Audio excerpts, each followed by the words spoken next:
Hello, welcome to KitPlus TV. In the last 12 months, the UK has seen drastic changes in the live events and entertainment sector. With restrictions being relaxed this summer, we can expect to see the public return to their favourite events in some capacity. Yeah, we know COVID has affected attendance, but how has it affected the technology behind delivering the world's favourite pastimes, your footballs, your festivals, events? We're delighted to welcome Jesse Dobie from Neutrik today. Now, welcome to the show. We know Neutrik as a brand of the industry leaders in interconnect technology, so to speak. How have you seen developments and changes in the last 12 months that you've had to respond to? Well, the last year has been a real mixed bag for us. From last summer, we saw a complete decline in live events and venues, which left its mark on the nation. And it's safe to assume that with people unable to attend these events in person, technology had to adapt to keep people connected and entertained. We only have to look at some of the nation's favorite shows like Strictly Come Dancing or Saturday Night Takeaway, which have adopted huge video walls to replace audiences. Or you can look at shows like The Mandalorian, which have opted to use virtual set technology over traditional green screen for a variety of benefits. With all this new technology that's come in, there's a massive set of new demands and requirements, which gives Neutrik the opportunity to develop new innovation in interconnect.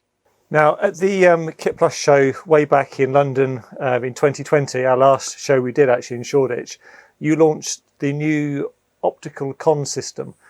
How has this been received, and how is the market indeed and the technology developing?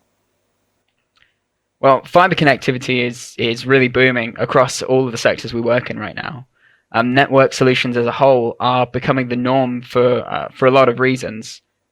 This shift in production methods has really enabled us to expand our knowledge on new technologies like audio over IP, and we've even developed a new series of Dante adapters to allow integration between analog and digital equipment. So, yeah, you've gone heavily into Dante. Tell us a bit more about Dante, your products, the benefits to the end user, and you know what we can expect the user to benefit from with your range. Absolutely. I mean, Dante itself is an audio over IP protocol, which is licensed from the company Ordinate.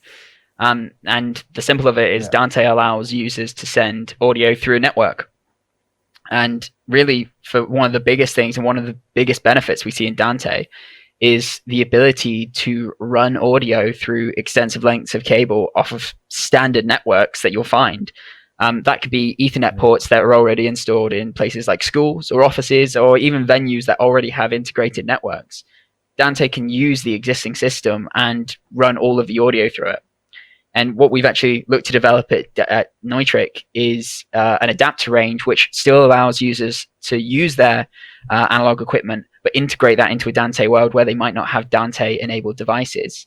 Particularly, we've developed two adapter solutions in our D-Line and D-Pro, both of which are two audio in, two audio out devices designed to seamlessly connect analog equipment. You mentioned the D-Pro device there, Jesse. Tell us how that stands out compared to other devices. Oh, no problem. Our D-Pro device, the first thing I'd say is the size, the form factor. We've fit a lot of technology in a very small box, and it's very tough as well. As standard, it's wrapped in a rubber protective sleeve, which stops it from dropping, makes it ideal for the stage. But on top of that, we've fit two audio inputs and two audio outputs with power over Ethernet to keep everything powered. Two audio inputs can be mic level with 48 volts phantom power. They can also do AES67 input as well as the output. And one of the main factors for our device is it's the smallest Dante adapter on the market that also has two network ports, which allows you to create a redundant network as well. And you won't find that on any other device. On top of this, we've also developed our own software, which acts as a device controller. So you can put that device up in the rafters or somewhere that's tough to reach, where it's doing its job, but you can still control the input and output levels remotely from using the network itself. We've actually had really good success with this in a recent case study for a Guildhall installation. The Gold Medal Award is a competition that began in 1915, and it's been going ever since. Not even World War II stopped it. So COVID definitely wasn't going to.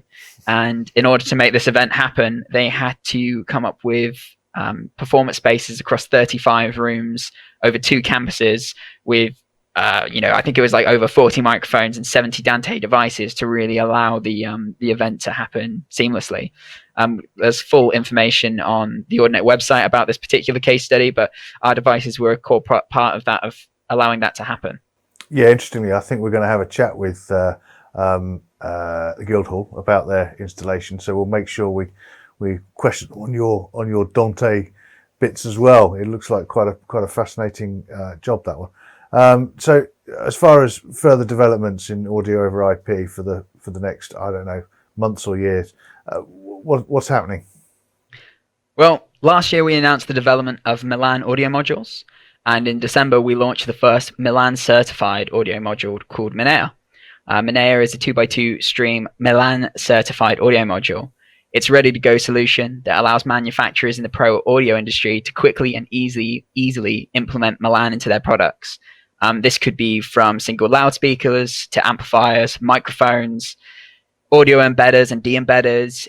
This could be to complex multi-channel mixing decks and multi-port conferencing system.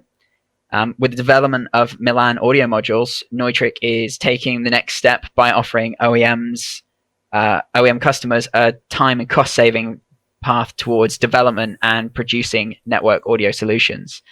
More information about the Milan protocol can be found on the Anvu Alliance website, which is an agreement between multiple different companies to collaborate on this new protocol. And are those products available now, Jesse?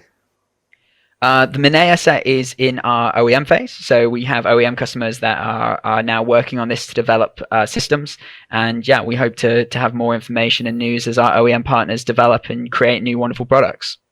Thanks for joining us today, Jesse, much appreciated, and thanks to Mediaproxy for their support. You can find more about them at mediaproxy.com. We'll see you next time.